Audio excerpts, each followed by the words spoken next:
obviamente, eu também não tenho dúvida nenhuma que tem uma interação extremamente grande entre a biologia e a física do solo. Por quê?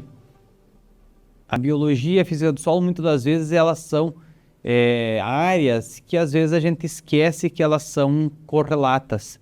Só que nós não vamos ter, por exemplo, estabilização do agregado de solo, então formação dessa estrutura aqui de solo, se nós não tivermos presença, por exemplo, de matéria orgânica nessa estrutura do solo. Ou seja, se nós não tivermos conectividade entre as partículas aqui com presença de matéria orgânica, ligando esses agregados, presença de fungos, de raízes de plantas, de material aí que vai entrar em decomposição, nós não vamos ter a formação da estrutura desse solo de forma estável ao longo do tempo. Então, a interação entre física, química e biologia, ela inicia, obviamente, lá no processo de estruturação dos solos, que a estrutura do solo vai potencializar a formação dessa casa, que nós podemos dizer que a nossa empresa solo, né? A empresa que vai estar crescendo as raízes é o local, é a nossa engenharia ali, e os engenheiros podem ser os micro-organismos, né? Ela só vai funcionar se todas as etapas dela estiverem funcionando. Ou seja, se nós tivermos local para armazenar água, para armazenar ar e também para os processos biofísicos que vão estar nesse sistema.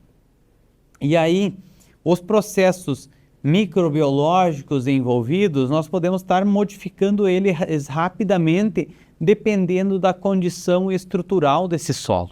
Por exemplo, se você tiver um agregado de solo compactado, você pode ter zonas anaeróbicas dentro dele que não potencializam o desenvolvimento de micro-organismos que necessitam de aeração. Ou seja, você pode estar produzindo metano dentro do teu agregado solo, ao invés de estar usando aí o oxigênio. Então você vai estar usando diferentes rotas, diferentes mecanismos e produzindo também diferentes compostos, e que esses compostos podem ser tóxicos para as plantas, dependendo da condição estrutural que você der para o teu solo. Se você selar as portas de saída, os corredores de saída de ar do solo, que são os poros, se você impactar mecanicamente aí pelo tráfego de máquinas, pelo revolvimento do solo, pela escarificação, pela gradagem, você vai criar camadas desuniformes no teu perfil do solo, você vai impactar diretamente na estrutura do solo e, por consequência, você vai impactar os processos biológicos que vão ocorrer nesses agregados do solo. Ou seja, se você alterar a estrutura de armazenamento de água, de ar e a solução desse solo, você vai impactar totalmente na resposta da planta aos fatores biológicos que estão no solo. E aí, se nós tivermos um manejo convencional, nós vamos estar numa condição totalmente restritiva do ponto de vista físico, químico e biológico, comparado, obviamente, num plantio direto aqui, com uma condição muito mais bem estruturada.